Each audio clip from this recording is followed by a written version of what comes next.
የባሏ ሹፌር መኪና ውስጥ እያስገባት በድንገት ሳታስበው ከንፈሯን ግጥም አድርጎ ይስምላታል። ከዛ እሷም ዞር በል አንተ ደደብ ስትለው እሱም ቀበቶውን አስሮላት ተመቸሽ ይላትና በሩን ይዘጋል። ከዛ የእሷ ባል ሲመጣ እሱንም ከፍቶ ያስገባዋል። ሁሉም ነገር ሰላም ነው ሲላት እሷም በመደንገጥ አዎ ሰላም ነው ትለውና ከንፈሯን ስትነካካ ምን ሆነሽ ነው ሲላት አይ ምንም አይደለም ትለዋለች። ለሹፌሩም መኪናውን እንዲያስነሳው ይነግረዋል። ሹፌሩም መኪናውን አስነስቶ መሄድ ይጀምራሉ። እነሱም እንደ ባልና ሚስት ባህል እየተጨቃጨቁ ይሄዳሉ። ሹፌሩም በእሷ ሻፍዶ በመስታወት እያያት ይጓዛሉ። ከዛ ማታ ላይ እሷ ለስራ ተዘጋጅታ ስትመጣ ነገር ግን ባልየው ጠዋ ያለ እንቅልፍ ተኝቶ ይጠብቃታል። እሷም የኔ ውድ እያለች ስትጠራው እሱ ተኝቶ ያንኮራፋል።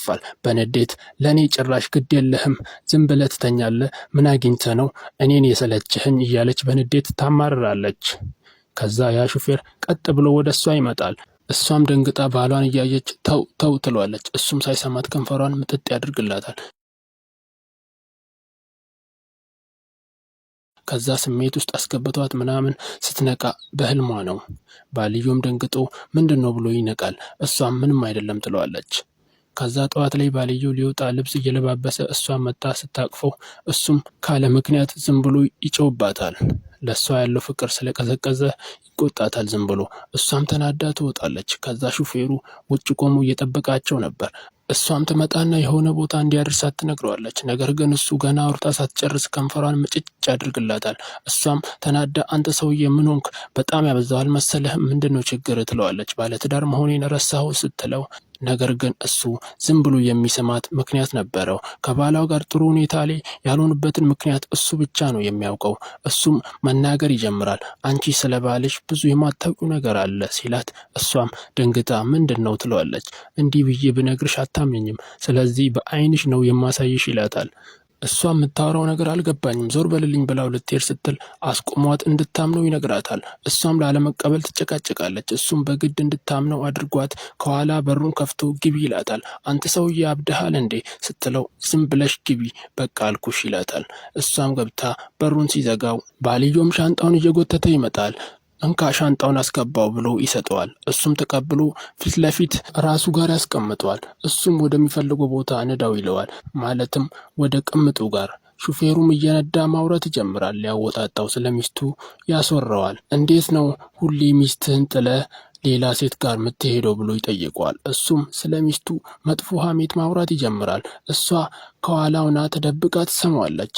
እሷ እኮ ምንም አትረባም፣ ለእሷ ብዬ እንጂ እስካሁን የቆየሁት ምንም አትመቸኝም ለእኔ እያለ ያወራል። ሚስትየው ሰምታ በጣም ትናደዳለች። አንተ ማትረባ ተጫወትክብኝ ትላለች። አሁንም ስለ እሷ ዝም ብሎ ማውራቱን ሲቀጥል እሷም አላስችል ብሏት ትወጣና አንተ ማትረባ ሰምቼሃለሁ ስትለው ከየት መጣሽ ብሎ ይደነግጣል። ከየትም ልምጣ ስራህን ደርሼብሃለሁ ይሄ ሁሉ ዓመት ተጫወትክብኝ ስትለው እሱም እረ እያለ ሊያስተባብል ይሞክራል። ዝም በል በቃ አሁን መኪናውን አቁመው ትላለች ለሹፌሩ። ከዛ ሁሉም ከመኪናው ይወርዳሉ። በጣም ተናዳ ትወርዳለች። ባልዮም እንደሰማሽው አይደለም እኔ ለቀልድ ነው ያወራሁት ይላታል። በቃ አብቅቷል፣ እኔ ነኝ ያልገባኝ እስካሁን አንተ በሁኔታ ስታስረዳኝ ትለዋለች። እሱም የኔ ፍቅር እንደዛ አይደለም ቆይ ተረጅ ይላታል። ምንድነው ምረዳክ? እሱን ስሰማው እስኪ አንተም ተረዳኝ ያናደል አይደል ትለዋለች። ምን ሆንሽ? ይሄን ተራ ሹፌር ሳምሽው እኮ ይላታል። አው ምን ይጠበስ ልድገምልክ እንዴ?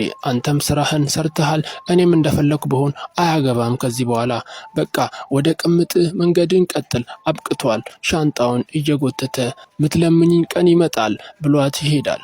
በቃ ይሄ ነው ፍቅር ማለት እያለች ስታወራ ሹፌሩ ሊያረጋጋት ሲሞክር አንተ ደግሞ እስኪ ራስ ተረጋጋ፣ አትንካኝ፣ ሁላችሁም አንድ ናችሁ፣ ስትጀምሩ ትንገበገባላችሁ ከዛ ትማግጣላችሁ። እሱም ቆይ እንደዛ አይደለም ተረጋጊ፣ እኔ ከዚህ ሰው ላተርፍሽ ብቻ ነው የሞከርኩት እያላት ያረጋጋታል። አንቺ በጣም ቆንጆ ነሽ፣ እሱ ቢሄድም ሁሉም ወንድ ተንገብግቦ ይቀበሉሻል እያለ ያረጋጋታል።